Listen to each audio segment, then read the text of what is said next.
आज गवारीची भाजी करूया। त्यासाठी तेल तापत ठेवलं आहे मी, त्यामध्ये मी राई टाकते थोडी।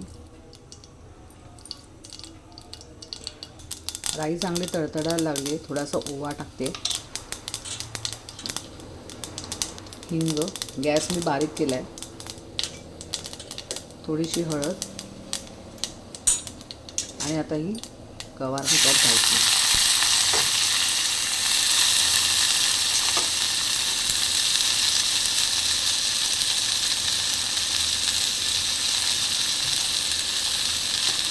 परतून घेऊया।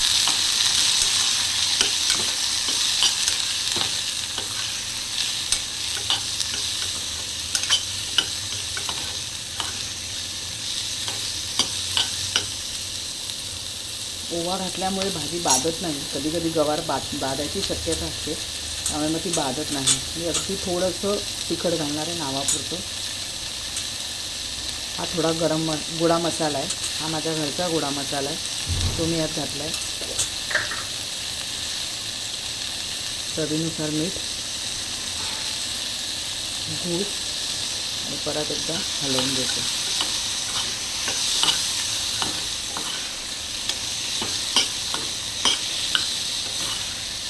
लाल तिखट मी मुद्दामून कमी घातलं याचं कारण ओव्याचा फ्लेवर ह्या भाजीला खूप छान लागतो, त्यामुळे मग तो फ्लेवर मला हवा आहे म्हणून मी लाल तिखट या भाजीत थोडं कमीच घालते।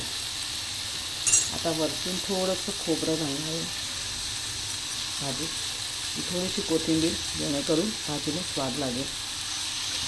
एकदा हलवून घेते आणि आता थोडंसं शिजण्यापुरतं पाणी घालणार आहे मी, जास्त पाणी मी घालणार नाही, आता रस तयार होईल त्याचा, त्यामुळे थोडंसं शिजण्यापुरतं मी पाणी घालते।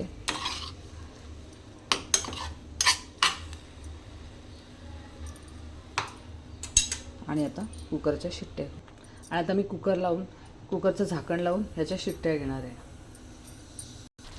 तुम्ही बघू शकता भाजी किती छान झाली आहे। आता या भाजीत मी थोडंसं दाण्याचं कूट घालते, मी थोडा गॅस चालू केला आहे खाली, कारण थोडंसं त्यात पाणी असल्यामुळे ते थोडंसं आटवण्यासाठी मी गॅस चालू केला आहे। ह्यात थोडंसं दाण्याचं कूट घालून मी परत एकदा हलवून घेणार आहे।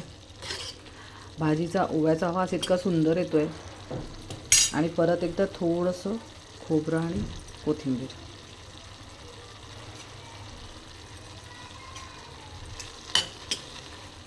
परत एकदा हलवून आता आपल्याला हवी तशी सुकी भाजी व्यवस्थित झालेली आहे। तर मंडळी, ही भाजी तुम्हाला कशी वाटली ते नक्की कळवा। चॅनलला लाईक आणि सबस्क्राईब करा। थँक्यू।